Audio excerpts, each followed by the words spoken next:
முந்தைய சமுதாயத்துல ஒருத்தர் ஒரு நிலத்தை வாங்கினார். நிலத்தை தன்னுடைய ஒரு தேவைக்காக சில நாட்கள் கழித்து தோன்றார். கீழே தங்க கட்டி கிடைக்குது. என்ன செய்யறாரு பாருங்க, அந்த தங்க கட்டி எடுத்துக்கொண்டு யாரிடம் அந்த நிலத்தை காசு கொடுத்து வாங்கினாரோ அவரிடம் சென்று அந்த தங்க கட்டியை கொடுக்கிறார். இந்த அப்படி உன்னுடைய தங்கம் என்னுடைய தேவைக்காக தோண்டும் போது கீழே தங்கம் இருந்தது, தங்க கட்டி இருந்தது, அதை நீ தெரியாம தந்துட்டீங்க போல, இந்தாங்க அந்த தங்க கட்டி உங்களுக்கு தான், நீங்களே வச்சுக்கோங்க அவர்கிட்ட கொடுக்குறாரு. ஒரு நிலம் நம்மளே வாங்குறோம், ஒரு நிலத்தை வாங்குறோம், கீழே தங்க கட்டி எல்லாம் விட்டுருங்க, ஒரு 10,000 ரூபாய் நோட்டு கட்டி கீழே இருக்கு, ஏதோ 10,000க்கு மதிப்புள்ள ஏதோ ஒரு பழைய நாணயமா இருக்குன்னு வைங்க, நம்மளே நமக்கு ஒரு காரணம் சொல்லுவோம், இதெல்லாம் ஆரம்பத்திலேயே செக் பண்ணிருக்கணும்ல, செக் பண்ணாம நமக்கு எதுக்கு வித்தான், அப்ப நமக்கு தானே அது, கீழே என்ன கிடைச்சாலும் நமக்கு தான், நம்ம முடிவு பண்ணிடுவோம் வைங்களேன். அவர் என்ன நினைக்கிறாரு, நம்ம நிலத்தை தானே காசு கொடுத்து வாங்கணும், இந்த தங்கத்துக்கு காசு கொடுக்கலையே, அப்ப இந்த தங்கம் நமக்கு ஹலால் அல்ல, இதை எடுத்து கொண்டு போய் அவர்கிட்ட கொடுக்கிறார். ஹுதுதஹப, பிடி உன்னுடைய தங்கத்தை, இன்னமஸ் தரைத்துல் அர்த், நான் உன்னிடம் வாங்கியது வெறும் நிலத்தை தான், தங்கத்தை அல்ல அப்படின்னு தங்கத்தை கொடுத்துறாரு. இப்படி நம்மள தேடி வந்தா நம்ம என்ன செய்வோம், அதை வாங்கி கையில ஒரு 100 ரூபாய் கொடுத்து, உன்ன மாதிரி எல்லாரும் இருக்கணும் இருந்தா ஊரு செழிப்பா இருக்கும். ஆனா அவர் என்ன தெரியுமா செஞ்சாரு, தங்கத்தை வாங்க மறுக்கிறார். இந்த தங்கம் எனக்கு ஹலால் அல்ல, இதை நான் வாங்க மாட்டேன். ஏன், இன்னமா பிஅத்துக்கல் அர்த வமா ஃபீஹா, நான் எப்போது உன்னிடம் நிலத்தை விற்றேனோ அப்போதே நிலத்தின் கீழே உள்ளதையும் உன்னிடம் விற்று விட்டேன். நிலத்து கீழே ஒரு கல் இருந்தா என்ன கொண்டு வருவியா, அவர் கேட்கிறார். அவர் லாஜிக்க பாருங்க, நிலத்தை நான் வித்துட்டேன், நிலத்து கீழே ஒரு கல் கிடைக்குது, அது எனக்குரியதா, அது உமக்குரியது. பிறகு நிலத்தின் கீழே எது இருந்தாலும் அது உமக்குரியது என்றால், அந்த நிலத்தின் கீழ் தங்கம் இருந்தாலும் அதுவும் உமக்குரியது, அது எனக்குரியதல்ல, எனக்கு ஹலால் இல்லை. ரெண்டு பேரும் இந்த நீ வச்சுக்கன்னு சண்டை. இந்த மாதிரி பெருந்தன்மையில நமக்கு வருமா? அன்புக்குரிய சகோதர சகோதரிகளே, இஸ்லாமிய மார்க்கம் என்பது ஈமான் எனும் அடித்தளத்தின் மீது கட்டப்படுகிறது. அந்த ஈமான் என்கிற அடித்தளத்தின் மீது கட்டப்படுகிற கட்டிடம்தான் இபாதத்துகள், வணக்க வழிபாடுகள் என்பது. ஆக இஸ்லாத்தின் பெரும்பகுதியாக இறை நம்பிக்கையும் இறை நம்பிக்கையின் மேல் எழுப்பப்படுகிற வணக்க வழிபாடுகளும் மிகப்பெரிய இரு புள்ளிகளாக இருக்கிறது. ஆனால் இஸ்லாம் என்பது வெறுமனே நம்பிக்கையை மற்றும் வணக்க வழிபாடுகளை பற்றி மாத்திரம் பேசக்கூடிய மார்க்கம் அல்ல. இந்த இரண்டை தாண்டி மனித மனங்களின் மீதும் அவர்கள் வெளிப்படுத்துகிற குணங்களின் மீதும் பெருமளவில் கவனம் செலுத்தக்கூடிய மார்க்கம். இஸ்லாத்தின் போதனைகளாக நீங்கள் திருக்குர்ஆனில் பார்த்தால் ஏகத்துவத்தை பற்றி அதிகமாக பேசப்படுவதை நீங்கள் பார்க்க இயலும். அது ஈமான் சம்பந்தப்பட்டது. தொழுகை, நோன்பு, ஜக்காத் உள்ளிட்ட வணக்க வழிபாடுகளை பற்றி பேசப்படுவதை நீங்கள் பார்க்கலாம். அது இபாதத்துகள், வணக்க வழிபாடுகள் சம்பந்தப்பட்டது. அதற்கு அடுத்தபடியாக திருக்குர்ஆனில் அதிகம் பேசப்படுகிற விஷயங்களாக மனிதர்கள் வெளிப்படுத்த வேண்டிய குணங்களை மையப்படுத்தியதாக இருக்கும். உண்மையை பேச வேண்டும், நல்லதையே பேச வேண்டும், பொய் பேசக்கூடாது, புறம் பேசக்கூடாது, நேர்மையோடு நடந்து கொள்ள வேண்டும், அளவு நிறுவையில் மோசடி கூடாது என்று மனிதர்கள் வெளிப்படுத்துகிற மனித வாழ்க்கையின் பல்வேறு குண நலங்களை பற்றிய, குணங்களை பற்றிய பகுதிகள் அதிகமாக பேசப்படுகிறது. அப்ப இஸ்லாம் நற்குணங்களுக்கு பெரிதும் முக்கியத்துவம் அளிக்கக்கூடிய மார்க்கம். அந்த வகையில் இஸ்லாம் ஒவ்வொரு முஸ்லீமிடமும் இருக்க வேண்டிய, வலியுறுத்துகிற மிக முக்கியமான ஒரு நற்குணம் பெருந்தன்மை என்கிற ஒரு நற்குணம். பெருந்தன்மை என்றால் என்ன? ஒரு விஷயத்துல நம்மை எப்படி பார்ப்போமோ, நம்முடைய கோணத்திலிருந்து எப்படி நாம பார்ப்போமோ, அது போலவே பிறரின் உரிமைகளையும் பிறரின் தவறுகளையும் அலசி ஆராய்ந்து அவற்றை புரிந்து கொண்டு அவற்றை அலட்சியப்படுத்தி கடந்து செல்வது, அதுதான் பெருந்தன்மை. ஒரு விஷயத்தை நம்ம கோணத்திலிருந்து மாத்திரமே பார்க்காம அடுத்தவங்க கோணத்திலிருந்தும் பார்ப்பது. சரி, அடுத்தவர்கள் கோணத்திலிருந்து பார்க்கின்ற பொழுது அவர்களின் தவறுகள் நமக்கு குறைவாக தெரிய வரும். அவர்கள் இன்ன காரணத்தினால் இவ்வாறு செய்து விட்டார்கள் என்று காரணம் நமக்கு புலப்படும். அப்ப நம்ம அலட்சியப்படுத்துகிற, அவற்றை சீர்திருத்தக்கூடிய உரிய முறையில் நாம் அவற்றை எடுத்துக்கொள்ளக்கூடிய ஒரு பக்குவம் நமக்கு கிடைக்கும். அப்ப எல்லா விஷயத்தையும் நம்முடைய பார்வையில் இருந்து மட்டுமே பார்க்காம அடுத்தவர்கள் ரீதியாகவும் பார்ப்பது. இதை சொல்றதுனால அடுத்தவங்க பாதிக்கப்படுவாங்களா, இந்த தவறு இவரின் புறத்திலிருந்து ஏன் ஏற்பட்டது, என்ன காரணத்தினால ஏற்பட்டுச்சு, இப்படி நாம் நடந்து கொண்டால் அது அவர்கள் பிறரை பாதிக்குமா, பிறருடைய மனதை நோகடிக்குமா என்றெல்லாம் யோசிப்பது, அடுத்தவர்களை பற்றியும் யோசித்து நடந்து கொள்வதுதான் பெருந்தன்மை. இந்த பெருந்தன்மை பற்றி திருக்குர்ஆன்ல நமக்கு ஏராளமான செய்திகள் இருக்கிறது. நபிகள் நாயகம் ஸல்லல்லாஹு அலைஹி வஸல்லம் அவர்கள் நமக்கு பல்வேறு செய்திகளை வலியுறுத்துகிறார்கள். உதாரணமா திருக்குர்ஆன்ல அல்லாஹ் சொல்றான், சொத்து பங்கீடை பற்றி வரும் பொழுது அல்லாஹ் குறிப்பிடுகிறான், வைதா ஹதரல் கிஸ்மத உலுல் குர்பா, ஒல் யத்தாமா ஒல் மசாக்கீனு, நீங்க சொத்து பங்கீடு செய்யும் பொழுது அனாதைகள் உள்ளே வந்து விட்டால், ஏழைகள் உள்ளே வந்து விட்டால், மிஸ்கின்கள் அவர்கள் வந்து விட்டால், ஃபர்சுகூஹும் மின்ஹும், அவர்களுக்கும் கொஞ்சம் கொடுங்க. நீங்க பங்கீடு செய்யும் பொழுது யார் யாருக்கு பங்கீடு திருக்குறானில் சொல்லப்பட்டிருக்கிறதோ அவங்களுக்கு தான் கொடுக்கணும். வரக்கூடிய அனாதைகளுக்கு எந்த பங்கும் இல்லை, மிஸ்கின்களுக்கு எந்த பங்கும் இல்லை. சொத்தில் பங்கு சொல்லப்படாத பிற உறவுகள், பிற நெருங்கிய உறவினர்கள், அவர்களுக்கு எந்த பங்கும் கிடையாது. கொடுக்காட்டி குற்றம்லாம் இல்லை. ஆனா அல்லாஹ் சொல்கிறான், வைதா ஹதரல் கிஸ்மத்தை, நீங்க பங்கு வைக்கிறீங்க, பங்கு வைக்கிற அந்த நேரத்தில் உளுல் குர்பான், உங்க சொந்த பந்தங்கள் வந்துட்டாங்க, உள்ளுக்குள்ள வந்துட்டாங்க, நல்லா இருக்கீங்களான்னு திடீர்னு விசாரிக்க வர்றாங்க. அந்த நேரத்தில் நம்ம பங்கு வச்சுக்கிட்டு இருக்கிறோம். ஏழைகள் வந்து விட்டார்கள், எத்தீம்கள் வந்து விட்டார்கள். அப்ப என்ன செய்யறது? ஃபர்சுகூஹும் மின்ஹு, அவங்களுக்கும் கொஞ்சம் கொடுங்க. உங்களால் முடிந்தது, உங்களால் இயன்றது கொஞ்சத்தேனும் கொடுங்கள். வக்கூலுலஹும் கௌலம் மஅரூஃபா, நல்ல சொல்லை சொல்லுங்கள். சிறிதேனும் கொடுத்து நல்ல சொல்லை சொல்லுங்கள். பெருந்தன்மையா நடந்துக்கப்பா, அவனுக்கு பங்கு இல்லதான், கொடுக்கணுங்கிற கட்டாயம் இல்லை, கொடுக்காட்டி குற்றமும் இல்லை, கொடு. பங்கு வைக்கும் போது வந்துட்டான்ல. அப்ப இஸ்லாம் எப்படிப்பட்ட ஒரு பெருந்தன்மையை சொல்கிறது? நாம சாப்பிட்டுக்கிட்டு இருக்கும்போது திடீர்னு உறவினர்களோ விருந்தாளிகளோ வந்துட்டா நம்ம சொல்லுவோம், வாங்க சாப்பிடுங்கன்னு சொல்லுவோம்ல. அது மாதிரி சாப்பிடுங்கன்னு சொல்லும் போது பெரிய பஞ்சாயத்து இல்லை. ஏன்னா மனசுக்குள்ள நம்ம நினைப்போம், எப்படியும் அவர் சாப்பிட போறது இல்லை, நம்ம சாப்பிட்டுக்கிட்டு இருக்கும்போது கூப்பிடுறதுனால அவ பெரிய பஞ்சாயத்து இல்லை. மேல் கூட்டு அப்படியே உட்கார்றோம்னு உட்கார்ந்து என்ன ஒரு சொல்லுக்கு தானே சொன்னோம், பொசுக்குன்னு உட்கார்ந்துட்டாரு. இப்போ குழம்பு இருக்கான்னு தெரியலையே, கறி இருக்கான்னு தெரியலையே, சாப்பாடு இருக்கான்னு தெரியலையே. சாப்பிடுற சாப்பாடு விவகாரத்துக்கே நாம இப்படி யோசிக்கிறோம்னா, குர்ஆன் நமக்கு எதுல சொல்லுது? சொத்து பங்கீடு விஷயத்தில் குடுன்னு சொல்லுது. வந்துட்டான்லப்பா, பார்த்துக்கிட்டு இருக்கிறான்ல, கொஞ்சம் கொடு, கொஞ்சம் கொடுத்தா நீ குறைஞ்சா போயிருவேன், பெருந்தன்மையா நடந்துக்க, நல்லதை சொல்லு, பெருந்தன்மையாக நடந்து கொள் என்கிற கருத்தாக்கத்தை இஸ்லாம் நமக்கு. அப்போ ஒவ்வொரு முஸ்லிம்களையும் எவ்வளவு பெருந்தன்மை மிக்க குணம் கொண்டவர்களாக இஸ்லாம் உருவெடுக்க விரும்புகிறது, நம்மளை வளர்த்தெடுக்க விரும்புகிறது. அவங்க கோணத்திலிருந்து பார்க்குது இஸ்லாம். அவன் வந்துட்டான், பார்க்குறான், அவனுக்கு கொஞ்சம் ஆசை வரும். ஓ, இவ்வளோ பொருள், இவ்வளோ சொத்து வருது, நம்ம கொஞ்சம் இருந்தால் நல்லா இருக்குமே நம்ம நினைப்போம், ஆசைப்படுவான். அதனால கொஞ்சத்தை கொடு. இதே போல இஸ்லாம் இன்னொரு விஷயத்துல பெருந்தன்மையை சொல்லுது பாருங்க. திருக்குர்ஆன் அல்லாஹ் சொல்கிறான், வலா தஸ்தவில் ஹஸனத்து வல ஸய்யிஆ, நன்மையும் தீமையும் சமமாகாது. நன்மை நன்மைதான், தீமை தீமைதான், ஒருபோதும் சமமாகாது. இத்ஃபா பில்லதி ஹிய ஹஸன், ஒரு தீமையை நன்மையை கொண்டு நீங்கள் தடுப்பீராக. அடுத்தவர்கள் உங்களுக்கு தீமை செய்துவிட்டால் அந்த தீமையை நன்மையை கொண்டு தடுப்பீராக. ஃபஇதல்லதி பைனக வ பைனஹு அதாவத்துன் கஅன்னஹு வலியுன் ஹமீம், அவ்வாறு நீங்கள் செய்வீர்களேயானால் உங்களுக்கும் யாருக்கும் பகைமை இருக்குமோ உங்களுடைய பகைவன் உங்களுக்கு உற்ற நண்பனாக மாறிவிடுவான். எப்படிப்பட்ட ஒரு பெருந்தன்மையை இஸ்லாம் சொல்லுது பாருங்க. அடுத்தவர்கள் நமக்கு தீமை செய்துவிட்டால் அதற்கு நாமும் பதிலுக்கு தீமை செய்ய மார்க்கத்தில் அனுமதி இருக்கிறது. நம்ம பாதிக்கப்பட்டவர்கள் என்கிற அடிப்படையில் அடுத்தவர் நம்மளை திட்டார், அதே வார்த்தையை போட்டு நாமும் திட்டுவதற்கு மார்க்கத்தில் அனுமதி இருக்கு. அவன் ஒரு வார்த்தை சொன்னா நம்ம 9 வார்த்தை சொல்லக்கூடாது, அவன் 1 சொன்னா நம்ம 10 100ன்னு பட்டியல் போடக்கூடாது. அல்லாஹ் அப்படியே சொல்றான், லா யுஹிப்புல்லாஹுல் ஜஹர பிஸ்ஸூஇ மினல் கவுல், தீய சொல்லை சொல்வதை அல்லாஹ் விரும்ப மாட்டான், கெட்ட வார்த்தையை பேசுவதை அல்லாஹ் விரும்ப மாட்டான். இல்லாமல் குலிம், அநீதிக்குள்ளாக்கப்பட்டவனை தவிர அவன் பேசினால் குற்றம் இல்லை. பாதிக்கப்பட்டவன் ஒரு தீய வார்த்தையை பேசினால் அல்லாஹ் அதை குற்றமாக அருவருப்பாக பார்ப்பதில்லை. அப்ப மார்க்கத்தில் அதுக்கு அனுமதி இருக்கு. அவன் நம்மள ஒரு திட்டான், நான் திட்டுறதுக்கு அனுமதி இருக்கு. அடித்து விட்டார், அதே மாதிரி அதே விதத்தில் அவரை அடிப்பதற்கு எனக்கு அனுமதி இருக்கு. ஆனா அல்லாஹ் அங்க அனுமதியை பற்றி இல்லை பேச்சு, பெருந்தன்மையை பற்றி பேசு. எது மார்க்கத்தில் நமக்கு அனுமதிக்கப்பட்டதோ அந்த குணத்தை பற்றி அல்லாஹ் இங்கே பேசவில்லை. இங்கே அல்லாஹ் பேசுறது எது? பெருந்தன்மையை பற்றி. அதுக்கு மேல ஒரு ஸ்டெப் இருக்கு, அதுக்கு மேல ஒரு படி. என்ன? உனக்கு அனுமதி இருக்கு, விரும்புனா அடி, விரும்புனா அவனை பதிலுக்கு திட்டிரு, விரும்புனா அவனுக்கு நீ நல்லது செய். அவன் உன்னை அடிச்சிட்டானா அவனுக்கே நீ நல்லது பண்ணு.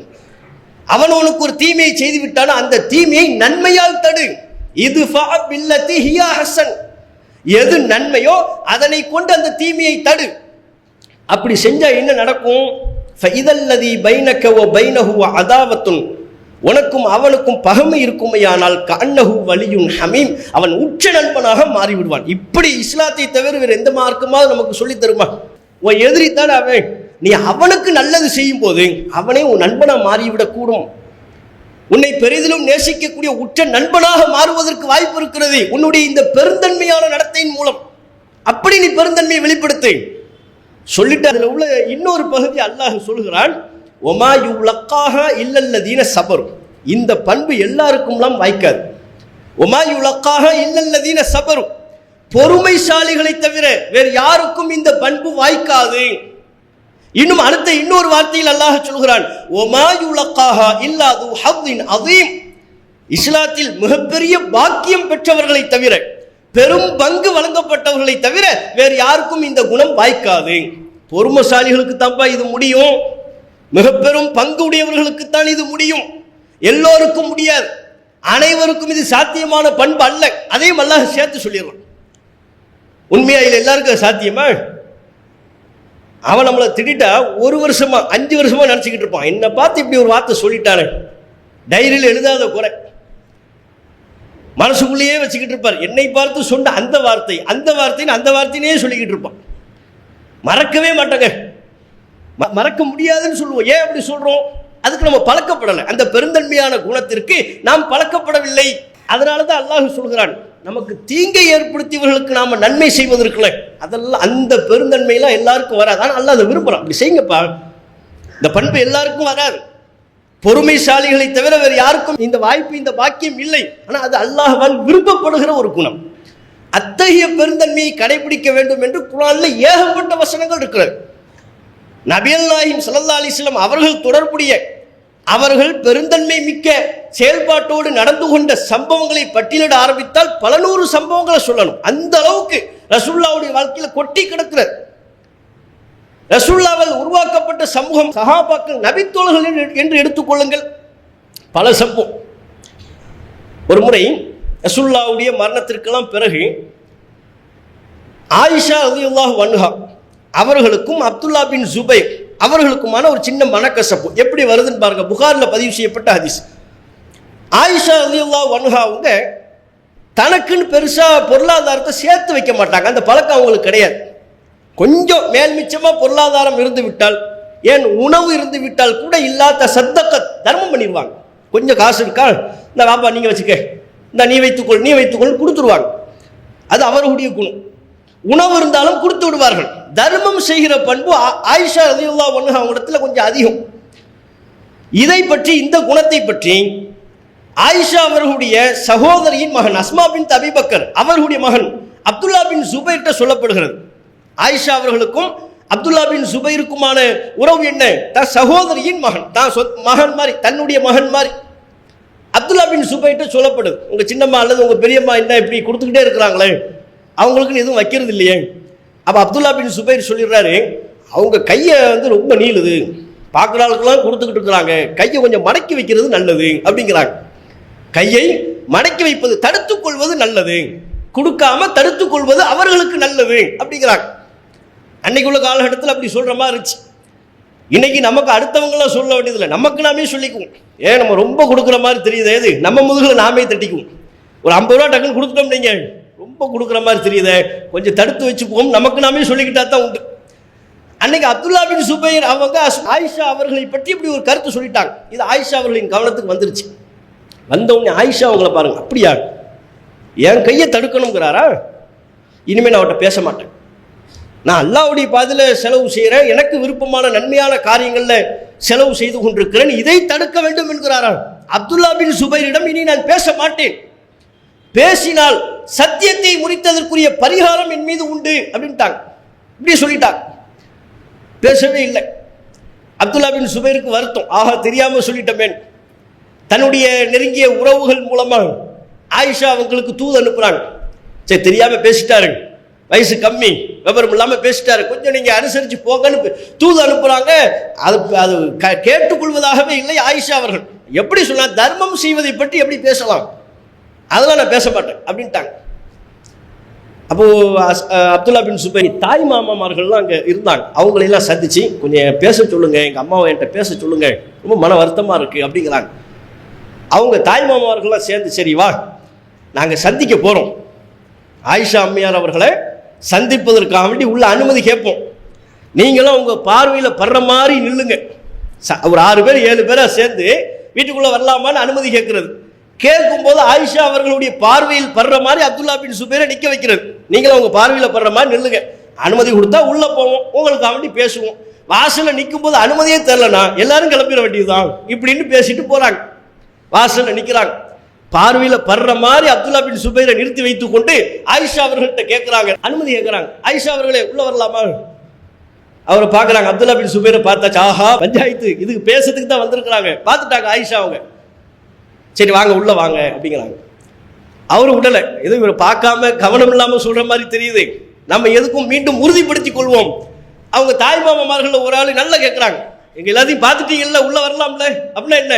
அப்துல்லா பின் சுபைர் நிக்கிறாரு. ஏற்கனவே உங்க 2 பேருக்கும் ஒரு பஞ்சாயத்து ஓடிக்கிட்டு இருக்குது, பார்த்துட்டீங்கல்ல உள்ள வரலாம்ல, எல்லாரும் தானே சொல்றீங்க அப்படின்னு திரும்பி கேட்கிறாங்க. எல்லாரையும் தான் சொல்றேன் வாங்க உள்ள வாங்க அப்படின்ட்டாங்க. உள்ள போனோடனே உட்கார்ந்து இருவருமாக மனம் முஹப்பத்தா பேசி தங்களுடைய அன்பை பரிமாறி கொண்டார்கள். அதற்கு பிற்பாடு ஆயிஷா ரலியல்லாஹு அன்ஹா அவர்கள் தாம் சத்தியம் செய்ததற்குண்டான பரிகாரத்தை கொடுத்தார்கள். மென்மேலும் பரிகாரத்தை கொடுத்ததற்கு பிறகும் இந்த பரிகாரம் பத்தாதோ போதாதோ என்று நினைக்கும் அளவிற்கு வருத்தப்பட்டார்கள் என்கிற செய்தியை புகாரில பார்க்கிறோம். இதில் நாம கவனிக்க வேண்டியது, மனிதர்கள் என்னும் பொழுது எல்லாருக்கும் பிணக்கு வரும், சண்டை சச்சரவுகள் வரும். கணவன் மனைவிக்குள்ள வரலாம், பெற்றோர் பிள்ளைகளுக்கு மத்தியில் வரலாம், மாமியார் மருமகளுக்கு மத்தியில் வரலாம், சொந்த பந்தங்களுக்கு மத்தியில் வரலாம், நண்பர்களுக்கு மத்தியில் வரலாம். எல்லாருக்குள்ளும் பிணக்கு வரும். நம்ம எல்லோருமே மனிதர்கள். அப்படி பிணக்கு வரும் பொழுது அதற்கு பிற்பாடு நாம் எப்படி நடந்து கொள்கிறோம், அதில் தான் நம்முடைய பெருந்தன்மை இருக்கிறது. இதே மாதிரி ஒரு பிரச்சனை, ஒரு இத்தனைக்கும் ஆயிஷா அவர்களுடைய கோபம் தம்முடைய சொந்த பகை அல்ல, என்னை அல்லாஹ்வுடைய பாதையில் செலவு செய்ய கூடாது என்று சொல்வதற்கு இவர் யார்? அல்லாஹ்வின் மார்க்கத்திற்காக அவர்கள் கொண்ட கோபம் தான். இன்னைக்கு நமக்கு மார்க்கத்திற்காக என்பதை தாண்டி நம்முடைய சொந்த பகைகள், நம்முடைய சொந்த பிரச்சனைகள் பல இருக்கும். அதை தாண்டி ஒரு கட்டத்தில் பெருந்தன்மையாக யார் நடக்கிறாங்கிறது அல்ல பார்ப்பான். சரி, அவர் 2 பேருக்கு மத்தியில் பிரச்சனை, மாமியாருக்கும் மருமகளுக்கும் பிரச்சனை, கணவன் மனைவிக்கு பிரச்சனை, நண்பர்களுக்குள் பிரச்சனை, சொந்த பந்தங்களுக்குள் பிரச்சனை. இதுல பெருந்தன்மையாக கீழிறங்கி வருபவர் யார்? அல்லாஹ் பார்ப்பாங்க. அப்ப நம்ம பெருந்தன்மையா நடந்து கொள்வோமே ஆனால் அது அல்லாஹ்வின் அருளை பெற்றுத்தரக்கூடிய காரியமா இருக்கும். அங்க இருவருமே பெருந்தன்மையாக நடந்து கொள்கிறார்கள். அப்துல்லா பின் சுபைர் கீழே இறங்கி வருகிறார். நான் வரேன், எங்க அம்மாவை பார்க்கறதுக்கு நான் வரேன், என்னை கூட்டு போங்க, எங்க 2 பேரையும் சேர்த்து வச்சா போதும், எங்க அம்மா கிட்ட பேசினா போதும்னு அப்துல்லா பின் சுபைர் நினைக்கிறார். வாசல்ல வந்து நிக்கிறாங்க. இந்த நேரத்தில் என்ன செய்யலாம்? நம்ம ஊரா இருந்தா என்ன நடக்கும்? தண்ணியை குறி மூஞ்சில ஊத்தி விட்டுருவாங்க, வெக்கம் கட்டவனை. அதையெல்லாம் மறந்தா வாசல்ல வந்து நிக்கிற, தூ உனக்கு வெக்கம் இல்லை, மானம் இல்லை, மரியாதை இல்லைன்னு சொல்லி பக்கம் பக்கமா வசனம் பேசுவாங்க. அதை கேட்டவனுக்கு நெஞ்சு வலியே வந்துடும். சரி, அவ்வளோ பெரிய பக்கம் பக்கமா வசனம் பேசுற அளவுக்கு பஞ்சாயத்து பிரச்சனை என்னன்னு பார்த்தா, கல்யாணத்துக்கு என்ன நீ கூப்பிட்டியா, பத்திரிகையில என் பேர் அடிச்சியா, அதை செய்தாயா, இதை செய்தாயா, எல்லாம் நம்ம சடங்கு சம்பிரதாயங்களை ஒட்டி உள்ள கோபமாக இருக்கும். அதையெல்லாம் மன்னிச்சு பழகும். பிறருடைய தவறுகள், நமக்கு செய்யப்படுகிற தவறுகள், மனிதர்கள் தரப்பிலிருந்து தனிப்பட்ட முறையில் நமக்கு இழைக்கப்படுகிற அநியாயங்களை எல்லாம் நாம உதாசீனப்படுத்தக்கூடிய அளவிற்கு பெருந்தன்மை நம்ம இடத்துல வருதாங்கிறத நம்ம பார்க்கணும். இது ஆயிஷா ரலியல்லாஹு அன்ஹா அவர்களுடைய வாழ்க்கையின் மூலம் நாம் பெற்றுக்கொள்ளக்கூடிய ஒரு சம்பவமா இருக்கு. இதே போல அபுல் யுசுர் என்கிற ஒரு சஹாபி, ஒரு நபித்தோழர், ரசூலுல்லாஹ்வுடைய காலங்களுக்கு பிறகு நபித்தோழர்கள் இருக்கிற காலம், தாபீன்கள் இருக்கிறாங்க. தாபீன்கள்ல ஒருவருக்கு அபுல் யுசுர் கொஞ்சம் பொருளாதார கடன் கொடுத்தாரு. அதை குறித்த தேதியில் பெறுவதற்காக வாங்குவதற்காக செல்கிறார். வீட்டுக்கு போறார். இன்னார் இருக்கிறாரா அப்படின்னு கேட்கிறார் அபுல் யூசுப். அந்த சஹாபி, கடன் கொடுத்த சஹாபி கேட்கிறார், இவர் இருக்கிறாரா அப்படின்னு கேட்கிறார். வீட்டில இருந்து சொந்த பந்தங்கள்லாம் சொல்றாங்க, இல்ல அவர் இல்லை அப்படியான்னு சொல்லி வெளியே போகும்போது அவர் பையன் வெளியே வரான். ஃபஹரஜ இப்னுன் லஹு ஸகீர், சிறிய மகன் வெளியே வருகிறான். அந்த சிறிய பையன்கிட்ட கேட்குறாங்க, எங்க உங்க அப்பா எங்க போயிட்டாரு? அவர் வீட்டுக்குள்ள தான் இருக்கிறாரு. பையங்களுக்கு எங்க போய் பேச தெரியும்? உங்க சத்தம் கேட்டுச்சு, இன்னஹு தஹல அலா அரிகத்த உம்மி, உடனே எங்க அம்மா கட்டில் கீழே போய் படுத்துக்கிட்டாரு. எவ்வளவு விலாவரியா சொல்றான் பாருங்க. இவ்வளவு விலாவரியா சொன்னதுக்கு அப்புறம் அபுல் யூசுர் அவர் சொல்றாரு, இன்னாரே வெளியே வாங்க, எல்லாம் தெரியும் வாங்க அப்படின்ட்டார். உஹ்ருஜ், நீங்க வெளியே வாங்க, நீங்க உள்ளதான் இருக்கிறீங்கிறது எனக்கு தெரியும். அவர் ரொம்ப சங்கடப்பட்டு வெளியே வர்றாரு. அபுல் யூசுர் கேட்கிறார், ஏன் இப்படி பண்றீங்க? அப்ப அவர் சொல்றாரு, இல்லை நான் உங்ககிட்ட கடன் வாங்கினேன், குறித்த தேதியில கொடுக்கணும், என்னால் கொடுக்க முடியல, உங்க முகத்தை பார்க்கவே எனக்கு சங்கடமா இருக்கு. நீங்க ஒரு சஹாபி, அல்லாஹ்வின் தூதரோடு தோழமை கொண்ட நபர், உங்களிடத்தில் நான் மீண்டும் மீண்டும் அவகாசம் கேட்டு மீண்டும் மீண்டும் பொய் சொல்வதை, மீண்டும் மீண்டும் வாக்குறுதி கொடுத்து அதற்கு மாறு செய்வதை நான் வெறுக்கிறேன். ஆகவேதான் உங்களை சந்திக்க கூச்சப்பட்டு உங்களை சந்திப்பதற்கு மனம் வெம்பு போய் உள்ளுக்குள்ள உட்கார்ந்துட்டேன் அப்படிங்கிறார். இதை கேட்டு அவருக்கு சங்கடமாயிடுச்சு. அபுல் யூசுர் என்கிற அந்த சஹாபிக்கு சங்கடமாயி, இப்போ நீ சொன்னதெல்லாம் உண்மையா அப்படின்னு கேட்குறாரு. ஃபர்ஸ்ட் உண்மை. அல்லாஹின் மீது ஆணை, அல்லாஹின் மீது ஆணை.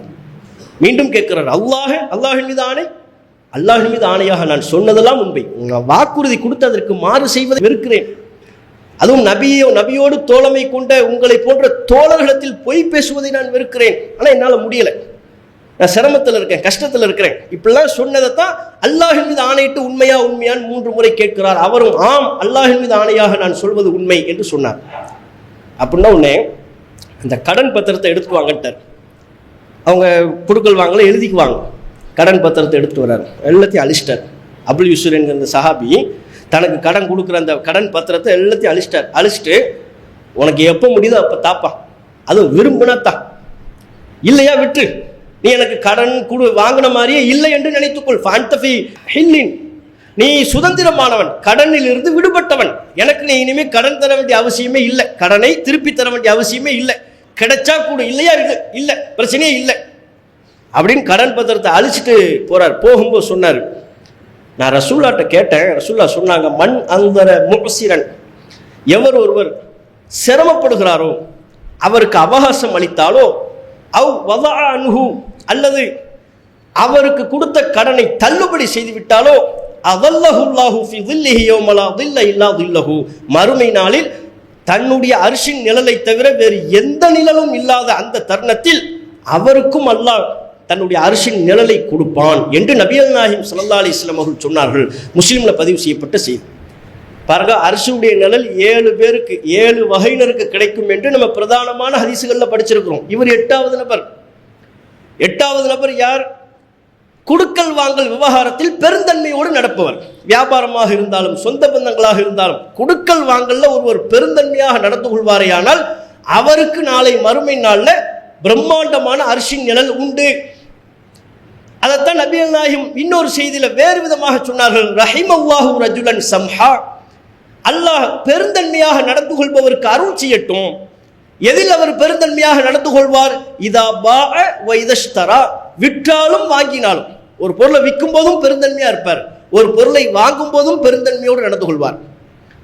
இன்னைக்கு உலகத்தில் உள்ள பிரச்சனை என்னன்னா, பெருந்தன்மையோடு நடக்கிறவங்களை தான் விபரம் இல்லாதவன், மூல வளர்ச்சி குறைவு, இந்த பேர்லாம் வரும். ஏன் இன்னைக்கு யாரும் பெருந்தன்மையா நடக்கிறது இல்லை? அவர்கள் அந்த பண்பை கடைபிடிப்பதற்கு விருப்பம் இல்லை என்பது ஒரு பக்கம். இன்னொரு பக்கம் அப்படி நடந்து கொள்வோமே ஆனால் உலகத்தில் பொழைக்க தெரியாதவன், விபரம் இல்லை, எந்த மூளை உள்ளவனாவது இப்படி நடந்து போவாங்க அப்படின்னு நம்ம கேட்போம், யாரா இருந்தாலும் கேட்போம். அதனால தான் அந்த பண்பில் நடந்து கொள்ளக்கூடியவர்களுக்கு அல்லாஹ் ரப்புல் ஆலமீன் நாளை மறுமை நாளில் அரிஷுடைய நிழலை கொடுக்குறான். அரிஷுடைய நிழலை பெறுகிற 8வது நபர் பெருந்தன்மையோடு நடந்து கொள்பவர். இன்னைக்கு சர்வசாதாரணமா வெளியிலாம் கூட பெருந்தன்மையா இருப்பார், குடும்பத்தில் பெருந்தன்மையா இருக்க மாட்டார், பெற்றோர்கள்ட்ட பெருந்தன்மை இல்லாமல் இருப்பதை பார்க்கிறோம், கணவன் மனைவிக்கு மத்தியில் பெருந்தன்மை இல்லாமல் இருப்பதை பார்க்கிறோம். சின்ன சின்ன தவறுகளை எல்லாம் பூதாகரமாக்கி கொண்டு பேசுவதால் தான் குடும்பத்திற்குள் பல பிரச்சனைகள். அது விவாகரத்து வரையிலையும் செல்வதற்கு என்ன காரணம்? சமீப காலமா நவீன நாகரிக காலத்தில் நம் சமூகத்தில், நம் சமுதாயத்தில் விவாகரத்துகள் படையெடுத்து வருது. விவாகரத்துகளை நம்ம குறை சொல்ல முடியாது. ஆனால் அப்படி வரக்கூடியவற்றில் அதிகமானவை அற்ப காரணங்களுக்காக, தேவையற்ற காரணங்களுக்காக இருக்கு. வரக்கூடியவற்றில் அதிகமானவை ஏதேனும் ஒரு தரப்பில் கீழே இறங்கி செல்ல முடியாத அந்த பெருந்தன்மை என்கிற குணம் அற்று போகும்போது அவை பெரிய பிரச்சனைகளாக, பெரிய அளவிற்கு ஒரு தலைவலியாக மாறிவிடுகிறது.